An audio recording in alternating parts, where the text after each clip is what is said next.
Eh, pati SALN ho kontra sila mga boss chief amo, sir, 'no? Pati yung mga ganito. Sabi tuloy ng palasyo sa kampo ng Vice Presidente, sabi, Palace to VP Sara, "Bakit ka magtatago? Why hide SALN?" Ano po, the core answer to wealth question. Kung matatandaan niyo po, siguro may 1 buwan o 2 buwan makalipas mga boss chief amo, sir, um, napag-uusapan na po yung doon sa 6.7 million naging total ng labas-pasok ng bangko ng mag-asawang Manscarpio at ng ating Vice Presidente na si Sara Duterte. Tapos meron silang linabas na SALN na magkano daw po, worth 88 million pesos ho, mga kababayan. Magtataka ka, doon sa bangko nila na mismong si dating Senadora Leila de Lima na ngayon po ay Congresswoman Leila de Lima, inisa-isa niyang i-check doon sa AMLAC, doon mismo sa Kongreso, kung tutugma ba at tama ba yung mga naging transaksyon at 18 po doon mga kababayan ay tumugma at tama. Ano po ngayon siyempre magkano, ano sabi ng mga DDS? Eh, kayo naman 6.7 million, 6.7 billion, eh, pangkalahatang transaksyon naman iyan. Kahit na po mga kababayan, kapagka sinuma total mo, nag-plus minus ka doon sa, transaction doon sa bangko na yun, may matitira pa ding 2 billion dahil mas malaki yung pumasok kaysa lumabas po. Ngayon 'pag pinagtugma mo yung SALN at eto pong, nakita o na kinukumpirma ng AMLAC dito po kay Congresswoman Leila de Lima doon mismo sa Kongreso, 'pag pinagtugma mo, malayong-malayo po.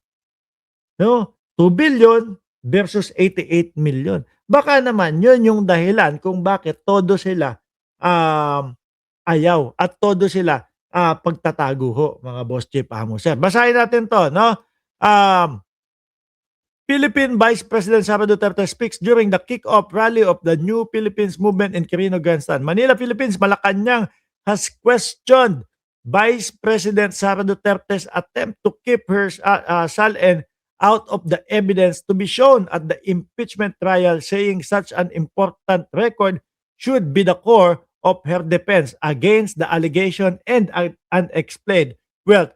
Yan po mga kababayan, no? Kung alam nila talaga at kaya nilang i-explain kung saan nanggaling yung mga pera doon sa et cetera, mga SALN et cetera, hindi ho nila itatago yan.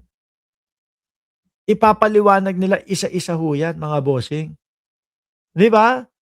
Eh, ang nangyayari parang, lagi na lang pong sinasabi na, "Ready kami, handa kami, sa tamang panahon ipapaliwanag namin pagdating ng impeachment, eto ilalatag namin lahat ng aming mga, depensa." Pero sa nakikita po natin ngayon mga bossing, parang puro pagtatago na lang po, parang puro uudlot na lang po doon sa impeachment at wala tayong nakikita ho talaga mga kababayan na, wala ho talaga tayong nakikita mga boss chief amo, sir, na tinatawag nilang bloodbath, 'di ho ba? Oh, 'yun yung iniyayabang nila sa atin, eh, bloodbath, bloodbath. Pero ang nakikita po natin wala hong gano'n mga kababayan.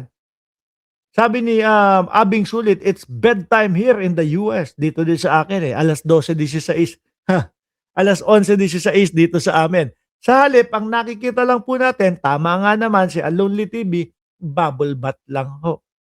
Sabi ni Banji San, "Walang impeachment kung pinaliwanag sana saan napunta ang pera ng bayan." Correct.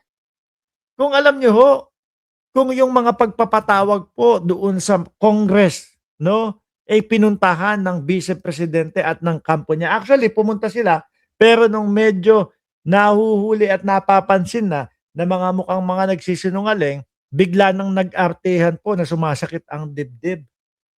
Kung yung pong yun, mga boss chief amo, sir, pinuntahan nila, talagang ipinaliwanag nila, inexplain nila lahat, hindi na po maglalakas ng loob, 'no, ang prosekusyon para po isulong pa yung impeachment, mga kababayan.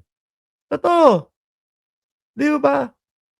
Kasi 1.5 taon na walang narinig sa kanila na depensa at pagpapaliwanag. Kaya po ngayon, pati po ang mamamayang Pilipino sumisigaw na ituloy ang impeachment hindi dahil galit kay Sara Duterte, kundi dahil po gustong malaman kung ano ang katotohanan at kung saan napunta talaga ang pera ni Juan.